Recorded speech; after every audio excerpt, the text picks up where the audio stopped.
বাকলি বখন ধৰি অই থাকিবা ফলমূল ভসি তৰিবা সংসাৰক লেখ ভকতিৰ উপদেশ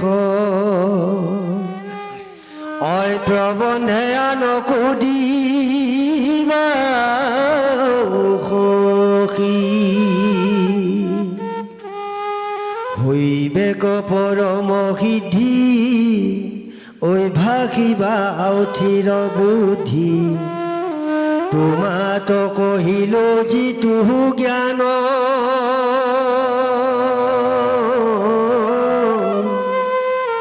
মোৰ গাখীৰে ধৰি বিলম্ব কপৰি হৰি এটিখনে এৰাই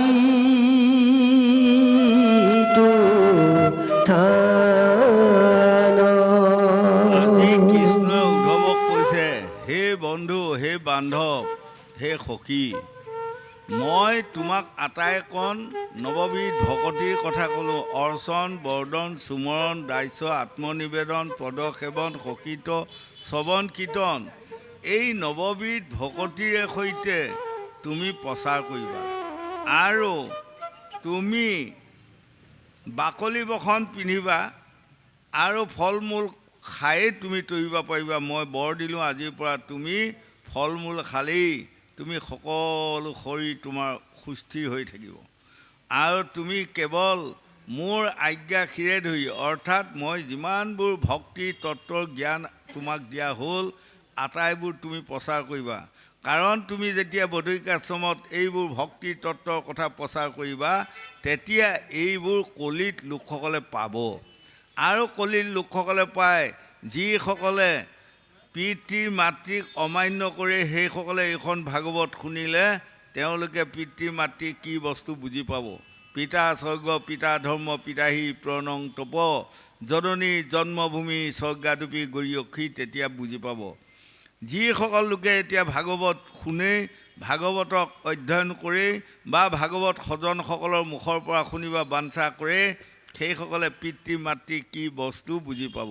সেই ল'ৰা ছোৱালী, যুৱক যুৱতী প্ৰজন্মসকল, যেতিয়া নহুকৰূপী অজগৰে মানে প্ৰশ্ন দিছিলে ৰাজা যুধিষ্ঠিৰক, কৃষ্ণ ঈশ্বৰে কৃপা কৰক, কল্যাণ কৰক, আয়ুষত বিঘিনি শূন্য কৰক, পুত্ৰ পুত্ৰী স্বামী ক্ষীৰ সেন্দু অক্ষয় কৰি সৌভাগ্যৱতী কৰক, সৌভাগ্যৱান কৰক, মনোবাঞ্ছা পূৰ্ণ কৰক। তেতিয়া প্ৰথম প্ৰশ্নটো দিছিলে আকাশনে ওখ, আকাশতকৈ ওখ কি? তেতিয়া ৰাজা যুধিষ্ঠিৰে প্ৰশ্নৰ উত্তৰটো দিছিলে আকাশেই ওখ, তাতোকৈ ওখ মোৰ নিজৰ জন্মদাতা পিতৃ। আৰু পৃথিৱীখন ইমান সহ্যগুণী, তাতোকৈ সহ্যগুণী কোন? তেতিয়া ৰাজা যুধিষ্ঠিৰে উত্তৰ দিছিলে জননী জন্মভূমি স্বৰ্গাদপি গৰিয়সী, নিজৰ জন্মদাতা মাতৃৰ সমান সহ্যগুণী আৰু কোনো নাই। গতিকে ল'ৰা ছোৱালী, যুৱক যুৱতী প্ৰজন্মসকল, পিতৃ মাতৃক কোনোদিনে অৱহেলা নকৰিবা, অৱজ্ঞা নকৰিবা। আৰু পিতৃ মাতৃক বৃদ্ধকালত ভৰণ পোষণ কৰি আনন্দৰে বিদায় দিবা। যিসকলে পাৰে সেইসকলেহে কৃতাৰ্থ হয়। আৰু আমাৰ বোৱাৰীসকলক কৈ গৈছিলে, স্বামী লৰি নাৰী পাতে সোণৰ সংসাৰ, স্বামী নহ'লে নাৰী দিনতে আন্ধাৰ। সেই বোৱাৰীসকল, আমাৰ এইবোৰ মহাভাগৱতৰ পদকেইটা আপোনালোকে শুনিব, শুনি স্বামীক কোনোদিনে অৱজ্ঞা নকৰিব, শহুৰ শাহুৰক কোনোদিনে অৱহেলা নকৰিব। তেনেহ'লে আপোনালোকে ইহকালে পৰকালে সৌভাগ্যৱতী হ'ব পাৰিব, হয়নে? আৰু ৩ নম্বৰ প্ৰশ্নটো দিছিলে বায়ুৱে বেগী, বায়ুতকৈ বেগী কোন? তেতিয়া ৰাজা যুধিষ্ঠিৰে উত্তৰ দিলে বায়ুতকৈ বেগীটোৰ নামে হ'ল মন। চতুৰ্থত মানে প্ৰশ্ন দিছিলে কৃষ্ণ, সৌভাগ্যৱতী হওক, কল্যাণ কৰক, ক্ষীৰসেন্দু অক্ষয় কৰি মনোবাঞ্ছা পূৰ্ণ কৰি সৌভাগ্যৱতী হওক। গোবিন্দ। আঙাৰে কোলা, আঙাৰতকৈ কোলা কি? তেতিয়া ৰাজা যুধিষ্ঠিৰে উত্তৰ দিছিলে আঙাৰতকৈ কোলাটোৰ নামে হ'ল কলংক, হয়নে? গতিকে আমাৰ শিশুকাল, যৌৱনকাল, বৃদ্ধকাল, জৰাকাল, 4টা কাল, এই চাৰিটা কালৰ ভিতৰত আমাৰ মতলীয়া কাল কোনটো জানে? যৌৱন কালটো। সেই ল'ৰা ছোৱালী যুৱক যুৱতী প্ৰজন্মসকল, এই যৌৱন কালটো প্ৰায় তোমালোকে মতলীয়া নহ'বা, হয়নে? আৰু সেই সময়ত যদি তোমালোকে কিবা এটি ডাঙৰ দাগ লগাই লোৱা, ইহকালে পৰকালে সেই দাগটো গুচাব নোৱাৰিবা। তাৰমানে দাগ মানে হ'ল আঙাৰতকৈ কলাটোৰ নামে হ'ল কলংক। কলংকৰ দাগ কেতিয়াও মুচিব পৰা ক্ষমতা নাই। গতিকে চাই চাই বুলিবা বাট, দেহৰ ভিতৰত আছে খালে বামে পিছলি পৰিবা তাত। পঞ্চমটো প্ৰশ্ন কৰিছিলে গাখীৰতকৈ বগা কি? তেতিয়া ৰাজা যুধিষ্ঠিৰে কৈছিলে গাখীৰেই বগা, গাখীৰতকৈ বগাটোৰ নাম সত্য।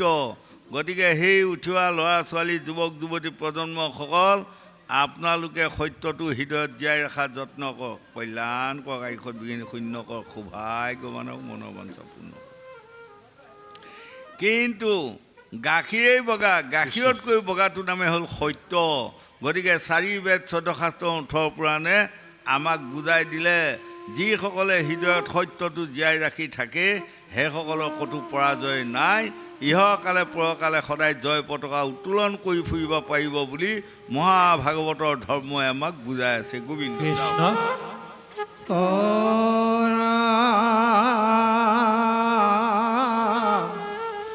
স্বামীৰ আদেশ শুনিয়ায়ুধৱ উঠিলন্ত চালি গাঁও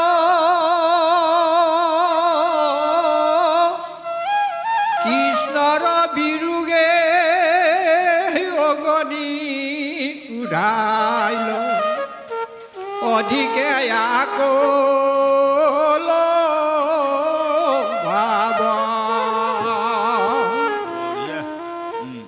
গীতাঞ্জলি ধৰি প্ৰদক্ষিণ কৰি ফুৰিলন্ত বাসাত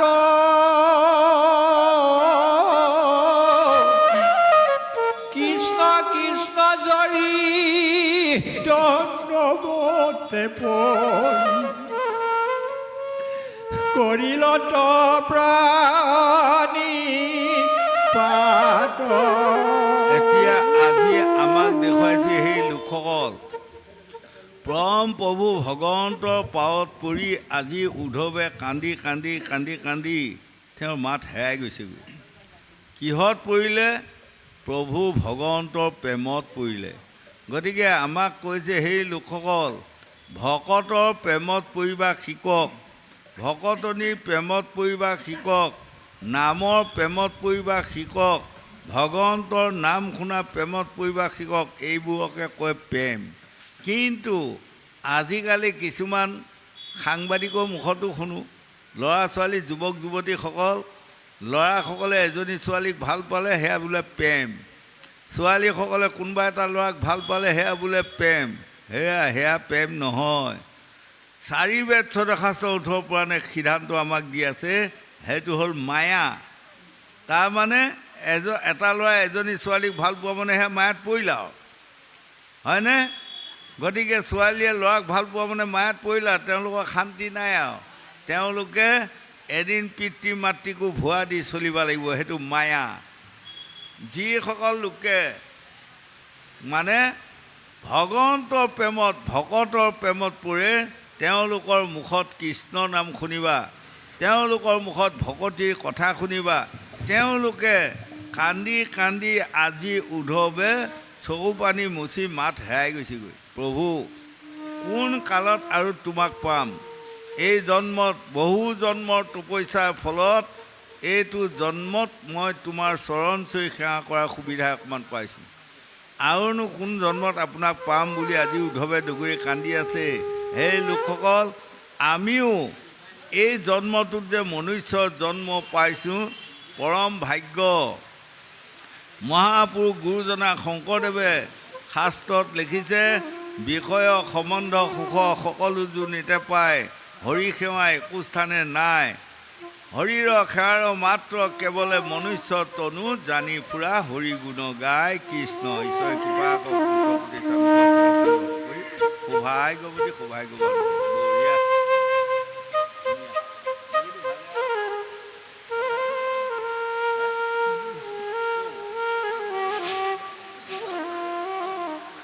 বাৰু দেখা যায় কৃষ্ণ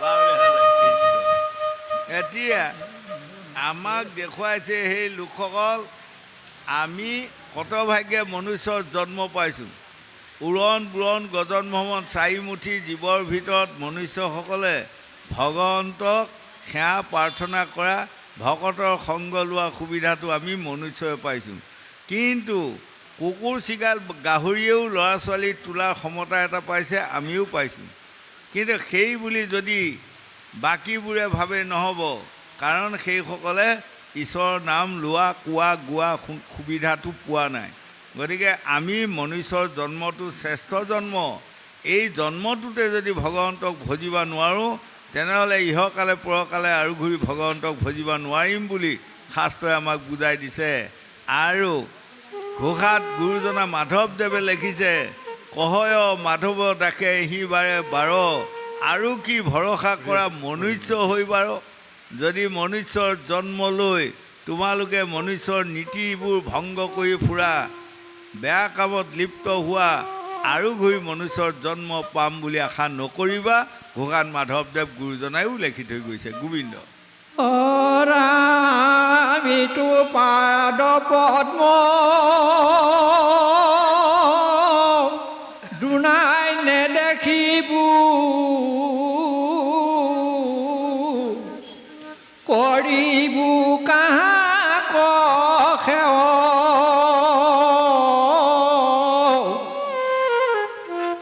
ই জন্মক লাগি আজি এৰি যায় মোৰ প্ৰাণ ইষ্ট দেৱ দেৱৰ দুৰ্লভ দুখানি চৰণ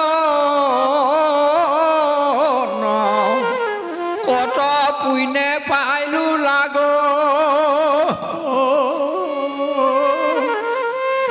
চিৰকালয় আকৌ সেবিতে নপাইলো মিলিল মোৰ ভাগ আজি উদ্ধৱে প্ৰভু ভগৱন্তৰ পাৱত পৰি কান্দি কান্দি ভগৱন্তৰ ভৰি দুখনত চুমা খাই আজি কৈ আছে বহু জন্ম পুণ্যৰ ফলত এইটো জন্মত মই ভগৱন্তৰ চৰণ চুই সেৱা কৰাৰ সুবিধা এটা পালোঁ কিন্তু সেই হওকচোন বাৰু গোটেই যদি জীৱনটো পোৱা হয় কিন্তু এতিয়া আধা বয়সতেই আজি প্ৰভু ভগৱন্তক মই এৰিব লাগিব আৰু জন্মে জন্মে প্ৰভু ভগৱন্তৰ এই চৰণখন চুব পৰা ক্ষমতা আৰু মোৰ নাই এই বুলি আজি দুগুৰি কান্দিছে চিৰকালে আকৌ সেবিতে নপাইলোঁ মিলিল মূৰ অভাগ যদি বুঢ়া কাললৈ মৃত্যু সময়লৈ যদি মই এই দুখন ভৰি চুই থাকিব পাৰিলোঁ হয় তেনেহ'লে মোৰ জন্ম লোৱা সাৰ্থক হ'লে হয় এতিয়া আধা বয়সতে যেতিয়া আজি ভগৱন্ত কৃষ্ণক মই এৰি থৈ যাম গতিকে জানি গ'লোঁ মোৰ অভাগ্য মানে দুৰ্ভগীয়া কপাল হয়নে পাই আজি মই হেৰুৱালোঁ সেইটোকে আমাক কৈছে এই লোকসকল আমিও মহাপুৰুষ গুৰুজনা শংকৰদেৱে কীৰ্তনত লিখিছে সত্য যুগে আছিল যত প্ৰাণী কলিত জন্মি আছে তৈখানি আমি সত্য যুগৰ পৰা আহি আছোঁ কোনে কিমান জন্ম আমি কি লৈ আহি আছোঁ তাক আমি মানে পাহৰি গৈছোঁ হয়নে কিন্তু কত ভাগ্যে এইটো জন্মত যে আহি মনুষ্যৰ জন্ম পাইছোঁ মনুষ্যৰ জন্ম পাই যে ভাগৱতৰ কথা দুটা শুনাৰ সুবিধা এটা পাইছোঁ ভাগৱতৰ দুআষি কোৱা যে সুবিধা এটা পাইছোঁ এয়া পূৰ্ব বহু জন্মৰ আগত ক'ৰবাত গৈ অকণমান ভাল কৰ্ম কৰাৰ ফলত ভাল পুণ্য সঞ্চয় হ'ল তাৰ ফলতে আজি মনুষ্যৰ জন্ম পাই সাধুগুৰু বৈষ্ণৱৰ চৰণৰ ধূলি মাথাত লোৱা সুবিধা আমি পাইছোঁ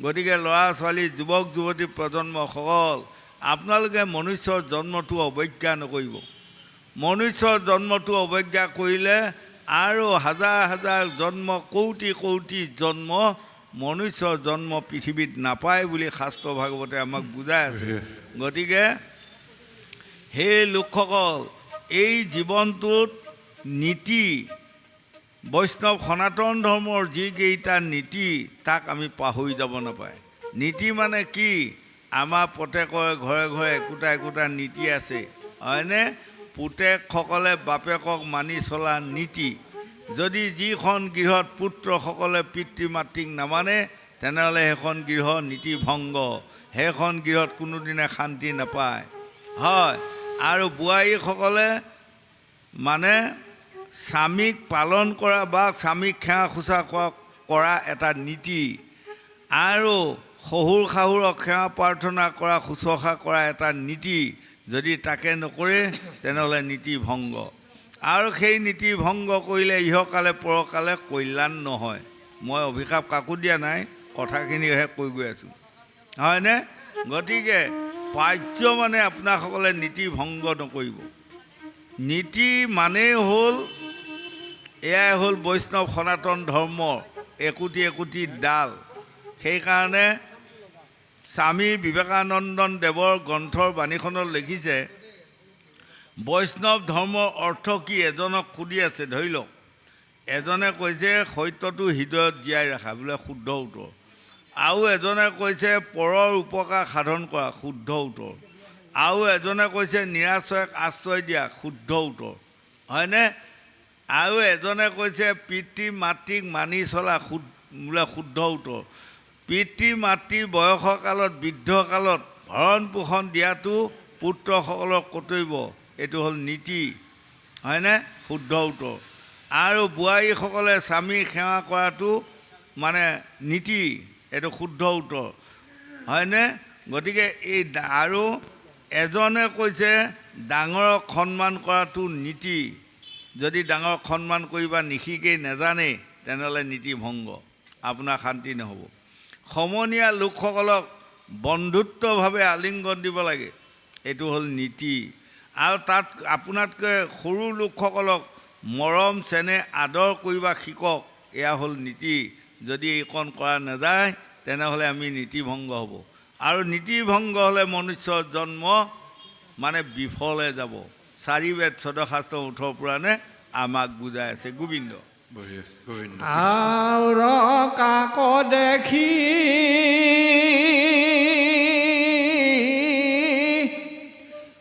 ৰাখিব জীৱ ভৈলো অন্ধ সমুদায় ঐ প্ৰাণ হৰি পৰিছেদ কৰি খানিকে কথা কুচাই এহি বোলে পদ পংকজক তুলি আঠবন্ত তাকো মাথাত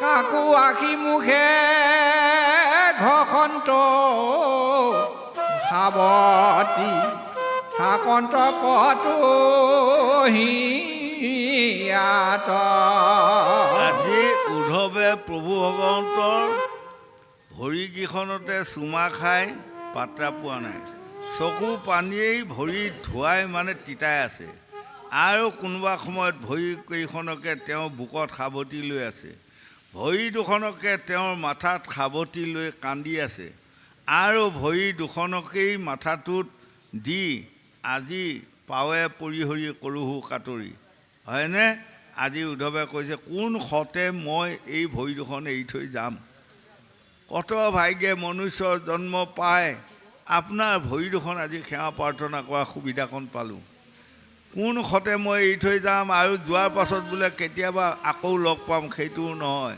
ইহকালে পৰকালে আজিৰ পৰা আপোনাক লগ পোৱা কঠিন হৈ গ'ল মোৰ কত জন্মৰ পুণ্যৰ ফলত এইবাৰ ভগৱন্তক লাগ পাইছোঁ গতিকে সেই লোকসকল আপোনালোকে সকলোৱে নিজে নিজে ভাবিব আমি বহু জন্মৰ পুণ্যৰ ফলত এইটো জন্মত মনুষ্যৰ জন্ম পাইছোঁ আহি গতিকে মনুষ্যৰ জন্মটো সাৰ্থক কৰিবৰ কাৰণে আমি সদায় যত্ন কৰাটো পৰম কৰ্তব্য হয়নে মনুষ্যৰ কি কি কৰ্ম আপোনাসকলে সজনৰ সংগ লওক সাধুৰ সংগ লওক ভকতৰ সংগ লওক বৈষ্ণৱৰ সংগ লওক লৈ আপোনাসকলে বুজি লওক হয় আৰু শাস্ত্ৰ ভাগৱতৰ কীৰ্তন দশম ঘোষা পুৰাণ সকলোতে একেটাই কথা কৈ আছে গোবিন্দ গোবিন্দ গোবিন্দ গোবিন্দ গোবিন্দ ৰাম মুৰাৰী অনন্ত কোটি ব্ৰহ্মাণ্ডৰ হৰি অধিকাৰী অনন্ত কোটি ব্ৰহ্মাণ্ড এখন আমি বিশ্বত আছে ক'ৰবাত আকাশৰ ওপৰত আমি তাক দেখা নাই এই লোকসকল দেহ মাৰ্গত দেখুৱাইছে আমাৰ অনন্ত কোটি ব্ৰহ্মাণ্ডখন আমাৰ দেহাতে আছে আমাৰ নাভিটোৱে হ'ল মৈত্ৰ তাৰ পৰা ভৰি পাতালৈ এয়া হ'ল 7খন পাতাল হয় পাতাল ফুটলপুৰৰ পৰা আদি কৰি ৰসাতল অতল বিতল ইত্যাদি আৰু তাৰ পৰা যদি আপুনি চাই আপোনাসকলে ডিঙিটো 4 আঙুল জেগাত জুখি চাওক এইখনে হ'ল স্বৰ্গ আৰু তাৰ পৰাই ওপৰত চাওক এয়া হ'ল 7খন বৈকুণ্ঠ আমাৰ নিজৰ দেহটোতে আছে হয়নে আৰু স্বৰ্গত কি আছে জানে ভোগ আছে স্বৰ্গত কি আছে মানে ৰজগুণ আছে গতিকে আপোনাসকলে কিবা এটা আহাৰ খাওক আহাৰ খাই কোনখিনিত বেছি মিষ্টি লাগে বা মজা লাগে আমাৰ এই ডিঙিটো এই 4 আঙুল জেগা আৰু ইয়াৰ পাছত গিলি দিয়ক পেটত সোমোৱাৰ লগে লগে সি একো নাই খাৰে হওক নিমখে হওক মিঠাই হওক তিতাই হওক কেহাই হওক গোটেইখিনি একে হৈ যাব হয়নে কেৱল এইকণ জেগাতে বৰ ইণ্টাৰেষ্ট লাগিয়ে আমি লাখ লাখ হাজাৰ হাজাৰ টকা খৰচ কৰি তাৰমানে হয়নে মানে তাক খাই আছোঁ ন এতিয়া বিহুটো বুলি কওঁতে মন কওক প্ৰত্যেকৰ ঘৰে ঘৰে 2000 পৰা 10,000 মানে টকা যাবই আৰু একেবাৰে দুখীয়া মানুহ ঘৰো 500 টকা এটা যাবই যায় গোটাই মিলাই আনি খাই বোলে কেনেকুৱা লাগিছে এই মজা স্বাদ লাগিছে কৈ আছে কোনখিনিত লাগে স্বাদটো এইখিনিতে জেগাতে লাগে এইখিনিৰ পৰা পাৰ হৈ যোৱাৰ পাছত সি আৰু একো নাই হয়নে গতিকে নিমখো মিঠাও চব তিতাও কেহাও চব একেলগে স্বাদ পোৱা জেগাখিনিয়ে হ'ল ডিঙিটো এইখিনি স্বৰ্গত দেৱতাসকলে ভোগ কৰে আৰু স্বৰ্গত দেৱতাসকলে ৰজগুণত তৃপ্তি কৰে সেইকাৰণেতো কলিত লোকসকলৰ গতি দেখি 33 কোটি দেৱতাই গৈ বিষ্ণুৰ ওচৰত দৰখাস্ত দিছিলেগৈ তেতিয়া বিষ্ণুৱে কৈছে এসোপা কিহৰ দৰখাস্ত দিলে কৈছে আপুনি এখন পঢ়ি চালেই হ'ব একেই লেখা নে চব বেলেগ বেলেগ কৈছে একে লেখা হয় 33 কোটি দৰখাস্ত হ'লে কিমান জাপ জাপ দৰখাস্ত প্ৰথমটো পঢ়ি চালে মহোদয় দয়া কৰি আমাক সকলোকে মনুষ্যৰ জন্ম এটা দিয়ক এই সৰল গোহাঁই এইখিনিয়ে লেখা তেতিয়া স্বয়ং বিষ্ণুৱে দেৱতাসকলক কৈছে তোমালোকে কি কাৰণত মৈত্ৰত যাই মনুষ্যৰ জন্ম লোৱা হাপাহাস কৰিছা বাৰু তেতিয়া কৈছে পৰম পিতা ব্ৰহ্মাৰ মুখত আমি শুনি আহিছোঁ এবাৰ যদি কলিত মৈত্ৰত যদি মনুষ্যৰ জন্ম পায় 100 কোটি 200 কোটি জন্ম লৈও আত্মাক গতি দিব পাৰে বা ইহকালে পৰকালে আৰু ঘূৰি মৈত্ৰক আহিব নালাগে আৰু আমি শুনিছোঁ ৰৌ ৰৌ নৰক এখন আছে ৰৌ ৰৌ নৰকখন বিশ্বত কোনোবা এখিনিত আছেই কিন্তু পৰম পিতা ব্ৰহ্মাৰ মুখত শুনি আহিছোঁ আমাৰ মাতৃ গৰ্ভত থকাটোৱে হ'ল ৰৌ ৰৌ নৰক গতিকে এই মৈত্ৰত আমি ঘূৰি ঘূৰি জন্ম লোৱা মানে আমি নৰকত ৰৌ ৰৌ নৰকত ভুগি ফুৰা যদি এই মনুষ্যৰ জন্মৰ পৰা যদি আমি ভাল জন্ম লৈ গুচি যাওঁ এনে এটা জন্ম আছে য'ত নাই মৃত্যু য'ত নাই জন্ম আৰু য'ত নাই ৰোগ ব্যাধি আপায় অমংগল অশান্তি দুখ ক'তোৱেই নাই কেৱল আনন্দ কৰি খোৱা আনন্দ কৰি কৃষ্ণ নাম লোৱা হয়নে এই তেতিয়া পৰম প্ৰভু বিষ্ণুৱে কৈছে হেৰা তোমালোকে মনুষ্যৰ জন্ম নাপাবা হয়নে মনুষ্যৰ জন্ম পাবলগীয়া মৈত্ৰত পাবলগীয়া হ'লেও এটা পুণ্য সঞ্চয় কৰিব লাগিব। সেইটো পুণ্য তোমালোকৰ দেৱতাসকলৰ নাই। তোমালোকৰ দেৱতাসকলৰ যিটো পুণ্য কৰিলা, স্বৰ্গত আহা ৰজগুণত তোমালোকে নানান ৰকমৰ দ্ৰব্য খাই ভোগ কৰি থাকা, কিন্তু আত্মাক গতি দিয়া পুণ্যটো তোমালোকে সঞ্চয় কৰা নাই। গতিকে মনুষ্য জন্ম নাপাবা, হয়নে? গতিকে আমাক কৈছে আমি মনুষ্যসকলে পৰজন্মত এটা ভাল পুণ্য সঞ্চয় কৰাৰ ফলত এইটো জন্মত আহি আমি মনুষ্য জন্ম পাইছোঁ। তাকেই আজি উদ্ধৱে কৈ প্ৰভু ভগৱন্ত কৃষ্ণৰ চৰণত পৰি কান্দি আছে। পূৰ্বজন্মত এটা ভাল পুণ্য সঞ্চয় কৰিলোঁ, সেইকাৰণে জগতৰ ঈশ্বৰ প্ৰভু ভগৱন্তৰ আজি ভৰিকেইখনত মই মূৰ দোৱাব পাৰিছোঁ, মাথা দোৱাব পাৰিছোঁ, হয়নে? আজি সেৱা কৰা সময় এটা সুবিধা এটা পাইছোঁ। কিন্তু সেয়ে হওক, মই যদি বুঢ়া কালৰ শেষ কাললৈ যদি আপোনাৰ ভৰি দুখন পাই থাকিলোঁ হয়, কিন্তু আধা বয়সতে আজি এইবাৰ মোক বাধ্য হ'ল। বোধ হয় পূৰ্বজন্মত মই পুণ্যৰ ফলটো আধৰুৱা হ'ল, তাৰ কাৰণে মই আধাতে আজি কৃষ্ণক ত্যাগ দিবা বাধ্য হ'ল, হয়নে? গতিকে সেই লোকসকল আপোনালোকেও ভাবিব, বহু তপস্যাৰ ফলতহে আমি মনুষ্য জন্ম পাইছোঁ। গতিকে এই মনুষ্য জন্মটো আপোনাসকলে যৎ পৰো নাস্তি চেষ্টা কৰক। যেনে তেনে আমি যদি আত্মাক গতি দিব পৰা যায়, আৰু ঘূৰি আহি ৰৌ ৰৌ নৰকত আমি ভমিব নালাগে। মহাভাগৱতে এইকণকে আমাক বুজাই আছে।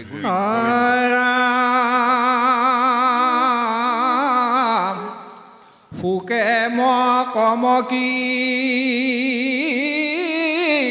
কান্দন্ত বিকলে কটু চৰণত ধৰি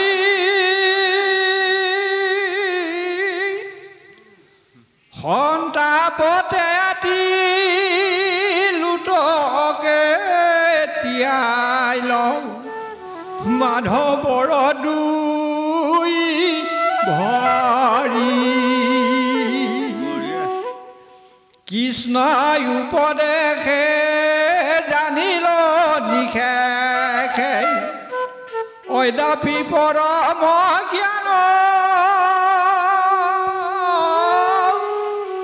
তথাপি কৃষ্ণক এৰিবে খোজন্তে যেন ভূতি যায় প্ৰাণ। এতিয়া আজি উদ্ধৱে কান্দি কান্দি মানে চকু পানীৰে ভৰি তিয়াই আজি কৈ আছে যে কত ভাগ্যে মই পালোঁ, আজি গুচি যামগৈ, হয়নে? এতিয়া আমাৰ সেইটোৱে হ'ল মনুষ্য জন্মৰো এটা মায়া আছে। মন কৰিব, যেতিয়া এজন মানুহ মৃতকৰ সময়ত আপোনাসকলে চাবচোন, যিমান যিয়ে মানুহ নহওক শতকৰা ক'ৰবাত দুই এজনেহে হাঁহি মুখে মৃত্যু হ'ব পাৰে। বাকী সকলোৰে সেই সময়ত বেজাৰ এটা আহে, হাই হাই কত ভাগ্যে এই মনুষ্য জন্ম পালোঁ, ধন ধান পুত্ৰ ভৰজা পালোঁ, কোন সতে মই এৰি থৈ যাম। এইটো মায়া। গতিকে এই মায়াটো আমি ত্যাগ দিব লাগিব। এই মায়াটোৱে হ'ল এন্ধাৰ, এই মায়াটোৱে হ'ল মায়াৰ হিম, হয়। গতিকে সেই লোকসকল মানে আমি যেতিয়া এই মায়াটো আমি ত্যাগ দিব নোৱাৰিম বা এৰিব নোৱাৰিম, তেতিয়ালৈ আত্মাক গতি দিব নোৱাৰিম। যেনেকৈ মন কৰিব, গৰম দিনত আপুনি যদি এদিন চাবোন দি গা নুধুই, কৃষ্ণ আও হৰি আও যদি চাবোন দি গা নুধুই এদিন, সেইদিনাই আপুনি গাটো লাৰি চাবচোন, জাপ জাপ ময়লা ওলাই থাকে, হয়। গতিকে এই তদুপ আমাৰো দেহটো যদি কেইদিনমান আপোনাসকলে হৰিনাম হৰি কীৰ্তন শাস্ত্ৰ ভাগৱত নুশুনে, মায়া হিমটো ময়লাই ঢাকি ল'ব, হয়। সেইকাৰণে আমাক কৈছে, সেই লোকসকল অভ্যাসে নৰ কৰ্ণপথে কৰে খৰ। অভ্যাস যদি নাথাকে ঈশ্বৰৰ নামকো পাহৰি যায়। সংস্কৃত শ্লোকত কৈছে ন অভ্যাসং বিদা নাস্তি, হয়। আপুনি যিমান ভাল বিদায় নাজানো, যদি তাৰ অভ্যাসটো নাথাকে তেনেহ'লে এদিন সিও নাইকিয়া হৈ যাব। গতিকে আমি মনুষ্যৰ জন্মটো আজি উদ্ধৱৰ সংক্ৰান্তটোত চাই আমি দেখিছোঁ, আজি উদ্ধৱৰ যিমান দুখ সুখ তাপ আহিছে, এইকণ আপোনাসকলে অকণমান চিন্তা কৰক। আমি মায়াৰ সংসাৰখনত জন্ম লৈ এই ধন ধানৰ মায়াটো যদি আমি ত্যাগ দিব পাৰোঁ, আজি উদ্ধৱে ধন ধান পুত্ৰ ভজা সকলো মায়া ত্যাগ দি কেৱল কৃষ্ণৰ মায়াতহে পৰি আছে। আমাকো কৈ আছে ভকতৰ মায়াত পৰক, এদিন ভাগৱতক আহিব নাপালেই যাতে অন্তৰখন শান্তি নোহোৱা হয়। কথা আমুকত ভাগৱত আছিল, যাব নোৱাৰিলোঁ হয়। গতিকে এইটোৱে হ'ল আমাৰ মায়া। আৰু এই মনুষ্যৰ জন্মটো যেতিয়া আমি মন কৰিব 24টা তৎ 5টা ভূত, শুক্ৰ শনিত মেদ মাংস অস্থি মজা চৰ্ম 7টা ধাতু আৰু সকলোবোৰ লগত লৈ আমি আহিছোঁ আই গৰ্ভত থিতি হ'লোঁ। আৰু আই গৰ্ভৰ পৰা আহিব ওলোৱা দিনা আমাক প্ৰভু ভগৱন্তে দি পঠিয়াইছে মায়া আৰু কাল, হয়নে? এই মায়াটোৱে আমাক আৱৰি আছে। গতিকে আটাইতকৈ দুটা মায়া, যেনেকৈ নাৰী মায়া আৰু ধনৰ মায়া। এই নাৰী মায়া ধনৰ মায়া দুটা যিসকলে ত্যাগ দিব পাৰে সেইসকলেহে আত্মাক গতি দিব পাৰিব। নহ'লে এই দুটা মায়াই আমাক নৰকত নিয়া 1 নম্বৰ বস্তু। ইহঁতে সদায় নৰকতহে টানি থাকে, স্বৰ্গলৈ নাটানে, হয়নে? গতিকে এই লোকসকল সাৱধান হওক। আজি পৰীক্ষিত ৰজা শুকদেৱে কৈছে সাৱধান হৈ শুনা ৰজা। কাক কৈছে? পৰীক্ষিত আছে জানো আজি? পৰীক্ষিত নাই, আমাক কৈ আছে। আমিও একোটি একোটি ৰাজা পৰীক্ষিত। পৰীক্ষিত ৰজাই 7 দিনৰ ভিতৰতে তক্ষকনাগে দংশন কৰাত মৃত্যু হ'ল। আৰু আমিও এই 7টা বাৰৰ ভিতৰতে কোনোবা এটা বাৰে আমাক তক্ষকনাগে দংশন কৰিব, আমিও মৃত্যু হ'ব লাগিব। ৰেহাই কাৰোৱে নাই। গতিকে শাস্ত্ৰ ভাগৱতৰ বাক্য শুনক। এ ৰাম বিষয় বাসনা এৰি অভজিও কচিৰি হৰি, মানি লোৱা ভাগৱতৰ বাণী, নহ'লে মনুষ্য জন্ম বিফলে খেদায়া হৈবা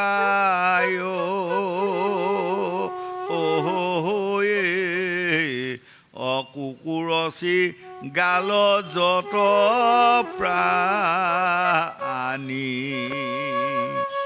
সেই ল'ৰা ছোৱালী যুৱক যুৱতী প্ৰজন্মসকল, মানি লোৱা ভাগৱতৰ বাণী, নহ'লে মনুষ্য জন্ম বিফলে খেদায়া হৈবা কুকুৰ চিগাল যত প্ৰাণী।